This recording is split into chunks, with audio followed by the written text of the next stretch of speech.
Contre le coronavirus oblige, je viens de me laver les mains, également mon masque que je mettrai tout à l'heure, juste après cette émission, mon masque que je vais mettre.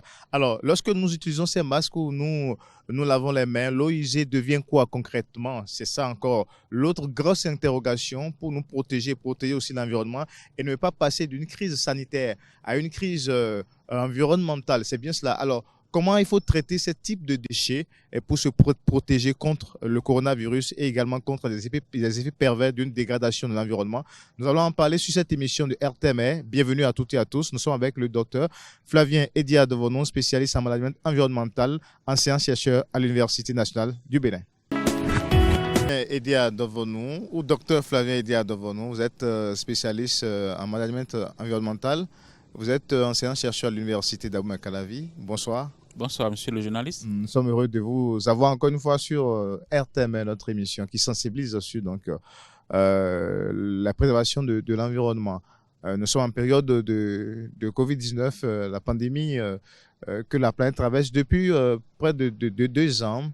Et puis de nouveaux comportements, les masques que nous mettons pour nous protéger et puis les dispositifs de lavage de mains aussi et bien d'autres gestes à avoir. Alors, ce qui nous intéresse aujourd'hui, c'est simplement savoir comment gérer ces déchets pour ne pas passer d'une crise environnementale, peut-être d'une crise sanitaire, peut-être à une crise environnementale, parce qu'on n'est pas sans savoir que les masques que nous utilisons ont forcément d'effets ou de conséquences sur l'environnement et sur l'homme si on ne sait pas les gérer. Alors, pour ça, devant nous constatons un peu partout, d'ailleurs, quand on fait un état des lieux, que les Béninois observent aussi les gestes barrières, les ports de masques, le lavage de mains et autres. Exactement, vous l'avez si bien dit, parmi les mesures prises pour pouvoir éviter le coronavirus, vous avez le port de masques, vous avez entre autres le lavage des mains, vous avez l'usage des gels hydroalcooliques, vous avez la distanciation sociale, comme on le dit. Mais parmi toutes ces mesures, celle qui nous intéresse beaucoup plus en tant qu'environnementaliste, en tant qu'écologiste, c'est les mesures liées au port des masques. Alors, vous savez, les masques que nous portons, quand vous regardez un peu leur origine, ils sont constitués de polypropylène, qui est un dérivé, n'est-ce pas? Ce sont les masques à usage unique ou les masques... Ça, c'est les masques à usage unique, surtout. Masques médicaux, comme on le dit souvent. Comme on le dit souvent, il y a des dérivés, n'est-ce pas, de pétrole qui ont servi à les fabriquer. Et vous n'êtes pas sans savoir que ces produits à base de polypropylène, lorsque on les gère mal, ils constituent un danger pour l'environnement. C'est ça qui justifie votre question. C'est-à-dire comment faire pour que ces masques-là ne soient pas des problèmes pour notre environnement, pour notre cadre de vie. C'est ça. Alors, une étude a été effectuée en 2020 et a révélé que dans tout le monde entier, on fait usage de 129 milliards de masques chaque mois. 129 milliards chaque mois. 129 milliards de masques sont utilisés chaque mois par tous les habitants de la planète Terre. Lorsque vous faites un peu les calculs, un masque à peu près pèse 3,4 grammes. Alors, faites 3,4 grammes fois 129 milliards, vous allez voir la quantité de masques que nous produisons par mois. Multiplié par 12. C'est ça. Vous allez voir que c'est énorme. Et pratiquement par 2 maintenant, parce que, parce que ça fait déjà 2 ans que nous sommes en train de les utiliser. Et aujourd'hui, on est inquiet. On est inquiet par rapport à nos écosystèmes terrestres, nos écosystèmes aquatiques, parce que ces masques-là ne sont pas biodégradables. Ces masques-là, de par leur composition, de par leur constitution, vont rester longtemps dans le sol, vont rester longtemps dans nos eaux. Et je crois que nous devons y réfléchir, nous devons chercher des solutions pour que, n'est-ce pas, il ne soit pas un problème pour l'environnement, pour qu'il ne soit pas une calamité pour notre écosystème de façon générale. Voilà ce que je peux dire pour le moment. Mais il n'y a pas que les masques, hein. Il y a les eaux. En attendant, pour les masques, ça veut dire que ces matières se comportent un peu comme les sachets plastiques non biodégradables. Exactement. Une fois abandonnés dans la D'autant nature. plus que j'ai dit que dans leur composition, vous avez des dérivés de polypropylène et qui ne sont rien d'autre que des dérivés des matières plastiques qu'on a utilisées pour pouvoir fabriquer ces masques. Et c'est ce qui justifie le fait qu'ils vont rester longtemps dans le sol. Si nous les jetons au sol, ils vont rester longtemps au niveau de nos cours d'eau ou de nos plans d'eau si nous laissons, n'est-ce pas, nos cours d'eau et nos plans d'eau contaminés par ces masques-là. D'accord. Donc, en dehors des masques, il y a aussi donc, les dispositifs de lavage de mains aussi que nous avons. Oui, les dispositifs de lavage des mains, vous savez, ils font usage de l'eau et du savon. Et vous savez, l'eau qui est utilisée pour se laver les mains ne doit pas être traitée comme une eau vulgaire. Nous estimons que c'est de l'eau qui est entre griffes contaminée, c'est de l'eau qui est entre griffes souillée, et il va falloir, n'est-ce pas, faire un traitement spécifique à ces eaux-là. C'est-à-dire ne pas les mélanger aux eaux de vaisselle, ne pas les verser n'importe où, mais essayer de contenir un peu ces eaux-là pour qu'il ne soit pas un problème pour notre environnement aussi. D'accord. Donc, les masques d'un côté et puis les eaux aussi issues donc des lavages aussi de l'autre côté. Alors, mais pour ces masques-là, quel traitement faut-il faire à ce type de déchets pour ne pas se retrouver encore être contaminé par autre chose encore Alors, c'est une très belle question parce que ces masques-là, après usage, surtout les masques à usage unique, ne doivent pas être mélangés aux déchets ordinaires que nous avons parce qu'ils sont supposés contaminés. Je dis supposés contaminés. Alors, ces masques-là, il faut, dans la mesure du possible, les traiter comme des déchets biomédicaux. Ça, c'est important. C'est-à-dire que on doit pouvoir prévoir un mécanisme de collecte de ces masques-là. Donc, essayer de voir dans quelle mesure les récupérer dans des poubelles spécifiques, dans des dispositifs spécifiques, et les amener à l'incinération. On estime qu'en les incinérant, on détruit tout ce qui aura comme germes pathogènes, comme microbes, comme virus en leur sein. Malheureusement, ce n'est pas le cas. Vous allez constater qu'un peu partout, sur le sol, dans la rue, au niveau de nos poubelles, on commence par rencontrer ces masques-là. Je crois que ce n'est pas une bonne chose. Il va falloir faire une bonne communication, une sensibilisation pour que les gens prennent conscience de ces masques-là qui peuvent servir de source de contamination. Je suppose nous sommes actuellement en période de rentrée des classes, des élèves qui sortent, qui trouvent ces masques-là dans la rue, les prennent et les mettent aussi au niveau des narines, au niveau de la bouche. Vous comprenez? Le risque qui est là, il est très grand. Donc nous devons sensibiliser la population que ces masques-là ne doivent pas être manipulés comme des déchets vulgaires, comme les feuilles de papier que nous jetons n'importe où. Mais déjà, chez nous, la gestion de nos déchets pose déjà un peu de problème. Aujourd'hui, c'est vrai qu'il y a le ramassage systématique, mais il n'y a pas de catégorisation du tout.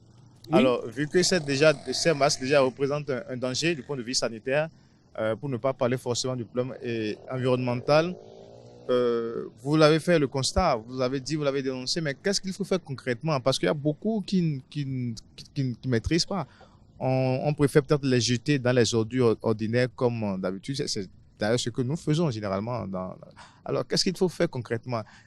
Est-ce qu'à quel niveau doit y avoir vraiment la prise de conscience et surtout les dispositifs nécessaires pour que ce type de déchets intègre effectivement la ligne des déchets biomédicaux chez nous? Alors, vous savez, c'est un problème sérieux que vous abordez. Les masques que nous manipulons n'importe comment, que nous jetons n'importe où, c'est pas écologique, c'est pas hygiénique. Moi, je pense que quand bien même nous n'avons pas l'habitude de faire le tri de nos déchets à la source, comme cela se fait ailleurs. Vu l'état de ces masques-là, nous devons essayer de leur apporter un traitement spécifique. Qu'est-ce que j'appelle traitement spécifique? À la maison, on peut avoir une petite poubelle dans laquelle on va jeter ces masques-là. Au niveau des services, au niveau des places publiques, on doit pouvoir avoir ces dispositifs pour pouvoir collecter et recueillir ces masques-là pour qu'ils ne soient pas mélangés, n'est-ce pas, aux déchets ordinaires, pour qu'on ne les retrouve pas un peu partout sous le vent, sous l'effet du vent, éparpillés dans la nature. Donc, je crois que nous devons essayer d'avoir une prise de conscience collective en matière de gestion, en matière de manipulation de ces masques-là et leur apporter, n'est-ce pas, un traitement spécifique pour qu'ils ne soient pas mélangés aux déchets ordinaires. D'accord. Ça, c'est important. D'accord. Alors, je crois quand même que la prise de conscience est à divers niveaux, chaque individu. Nous avons posé quand même la question à nos citoyens, un peu comprendre un peu, est-ce que les gens sont vraiment conscients des dangers que nous courons si nous déposons les masques n'importe où, n'importe comment? Je crois que pour la plupart de ceux rencontrés, ils n'en sont vraiment pas conscients et c'est le moment de sensibiliser. Nous allons donc suivre ensemble ce micro-trottoir. Que ça, c'est une mauvaise habitude que nous avons et que nous développons encore. Et c'est malheureux au XXIe siècle que nous, on continue de faire ça. Heureusement qu'avec les organes de gestion des déchets, on trouve aussi aujourd'hui maintenant qu'au moins sur les voies, on ne retrouve plus comme ça sur les grandes voies, nos grandes voies publiques, les déchets, surtout les cache-nez, qui sont devenus un mal nécessaire maintenant pour nous tous. Les jeunes, bien la population béninoise, après l'usage des masques, on les jette dans la rue, partout. Force est de constater cette amertume. Mais moi, j'aurais préféré, je conseillerais à la population béninoise, après l'usage des masques, de les jeter dans les endroits appropriés. Il est heureux maintenant que nous avons des structures adéquates mises en place par l'État qui collectent les déchets. Cette structure en question a disposé des poubelles partout, dans les coins de rue, devant la maison. Donc je conseillerais à chaque Béninois et à chaque Béninoise, après l'usage des masques, de les jeter dans ces poubelles homologuées. Un peu comme on abandonne les plastiques, parce que ça contient du plastique. C'est un peu comme les sachets. C'est la même pollution, même degré. Oui, parce que quand ça va là-bas, quand c'est tapis, surtout dans les zones humides, quand ça va là-bas, c'est tapis là-bas, et que l'eau vient, l'eau ne pourra pas vraiment s'infiltrer. Là, ça va créer des problèmes d'inondation. C'est ça, au fait, que nous avons. Parce que si on les met un peu par terre, si on les étale, et que l'eau arrive là, l'eau ne pourra pas s'infiltrer sous la terre. Alors, docteur Edia Flavien Devonou, qu'en est-il maintenant des eaux? Voilà, donc des eaux qui relèvent donc de lavage des mains. Est-ce qu'il faut les jeter aussi n'importe où, comme ça se fait d'habitude? Vous savez, la finalité des eaux usées après lavage des mains est liée à la conception du dispositif de lavage des mains. Au début, quand il y avait les dispositifs de lavage des mains, vous allez constater qu'il n'y avait pas un réservoir pour recueillir les eaux usées après lavage. C'est-à-dire que directement, quand le citoyen ou bien quelqu'un vient, il se lave les mains et l'eau coule par terre directement. Et nous avons commencé par dire, mais c'est pas bien, parce que celui qui est venu laver la main, vous ne savez pas si sa main est propre, si sa main n'a pas de virus, et vous laissez l'eau couler par terre. L'idéal aurait été de recueillir cette eau et de lui réserver un traitement particulier. Et c'est suite à ça qu'il y a eu évolution dans la fabrication des dispositifs de lavage des mains.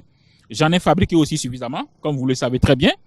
Et aujourd'hui, les lavages de mains, les dispositifs de lavage de mains, non seulement ont le réservoir pour avoir l'eau propre, non seulement vous avez le savon pour pouvoir se laver les mains avec, mais vous avez aussi un autre réservoir pour pouvoir recueillir les eaux usées. Mais ces eaux usées-là qui sont recueillies après lavage, je crois que c'est des eaux qu'il ne faut pas verser n'importe où, parce que nous ne connaissons pas leur état. On ne peut pas dire que c'est de l'eau propre, c'est de l'eau potable, c'est pas évident. Déjà, le fait qu'on a utilisé le savon, qui est un détergent, avec tout ce qu'il a comme substance chimique à l'intérieur, mélangé à l'eau, le résultat que vous avez là, c'est sûr, ce n'est plus de l'eau potable, ce n'est plus de l'eau propre. Donc, nous pensons que dans le but de préserver notre environnement, dans le but de préserver la qualité du sol, dans le but de préserver la qualité, n'est-ce pas, tout au moins de l'eau, il va falloir aller mettre ces eaux usées dans des fosses septiques ou dans des puisards. Ça, au moins, c'est faisable. Là, vous êtes sûr que ces eaux ne sont pas, n'est-ce pas, des sources de pollution du sol, ne seront pas des sources de pollution au niveau de nos eaux de surface. Donc, je crois que nous devons travailler à informer la population, à savoir que les eaux après lavage des mains, il faut les convoyer au niveau des puisards, il faut les convoyer au niveau des fosses septiques, il faut les convoyer au niveau, n'est-ce pas, des lavabos. Et là, vous êtes sûr qu'elles ne sont pas au contact, n'est-ce pas, de quoi que ce soit et ne seront pas source de contamination ou de pollution. Mais est-ce qu'il y a des possibilités de désinfecter puisque dans certains pays, c'est plus évolué Oui, vous avez dans certains pays, c'est plus évolué. C'est-à-dire, il faut collecter ces eaux-là, il faut les désinfecter, il faut, si possible, les recycler. Mais ici, nous n'avons pas tout cet arsenal. Nous n'avons pas tous ces produits pour pouvoir désinfecter ces eaux. Mais ce qui est possible de faire, c'est de faire une gestion spéciale de ces eaux, c'est de les convoyer vers là où on peut, n'est-ce pas, épurer les eaux usées. Et ces endroits pour épurer les eaux usées, ce n'est que les fosses septiques, ce n'est que les puisards. Donc, je crois que c'est une solution qui est à notre portée. D'accord. Alors, docteur Flavien Dia devant nous, en guise de conseil maintenant, à tous ceux qui nous regardent à travers, donc ceux qui suivent cette émission, quel conseil vous donnez maintenant à tous ceux-là qui suivent et tous ceux qui utilisent les masques et tous ceux qui font le lavage, parce que ça concerne tout le monde? Alors, si nous avons des conseils à donner à tous ceux qui font usage des masques, à tous ceux qui ont pris conscience de se laver la main régulièrement, c'est que les masques, lorsque vous les utilisez, il faut savoir qu'après usage, ils constituent des déchets. Et des déchets, vous savez, il y a une manière de gérer les déchets. Les déchets doivent être envoyés quelque part pour destruction. Les masques, il ne faut pas penser que c'est des papiers plastiques qu'on peut jeter n'importe où. Parce qu'ils peuvent être source de contamination, ils peuvent être source d'infection. Donc, il va falloir, n'est-ce pas, avoir des poubelles, faire un tri, tout au moins pour ces masques-là. Et les agents chargés de collecter les ordures, quand ils vont venir, mettez dans un sachet, remettez-leur ça et dites-leur que bon, c'est des masques qui sont dedans. Ils sauront quel traitement il faut faire. Et je crois que le traitement simple, c'est l'incinération aujourd'hui. Donc, nous produisons beaucoup de masques, d'accord? Et nous devons prendre conscience si nous ne sommes pas soucieux de leur devenir, ces masques seront, n'est-ce pas, à l'avenir, des problèmes pour notre cadre de vie, pour notre environnement. Le deuxième conseil, c'est à l'endroit de ceux qui ont pris conscience et qui utilisent les dispositifs de lavage de mains pour pouvoir, n'est-ce pas, se laver la main. Après lavage des mains, l'eau que vous recueillez n'est pas une eau de bonne qualité. C'est une eau supposée être contaminée et il ne faut pas la verser par terre, il ne faut pas la verser dans un caniveau, il ne faut pas la verser dans un cours d'eau. Il faut le mieux, l'idéal est de verser cette eau-là dans une fosse septique, dans un puisard. Là, vous êtes sûr qu'il n'y aura pas de risque de contamination ou de pollution. D'accord. Et les masques à usage multiple aussi Alors, les masques à usage multiple, voilà, c'est des masques qu'on peut utiliser plusieurs fois.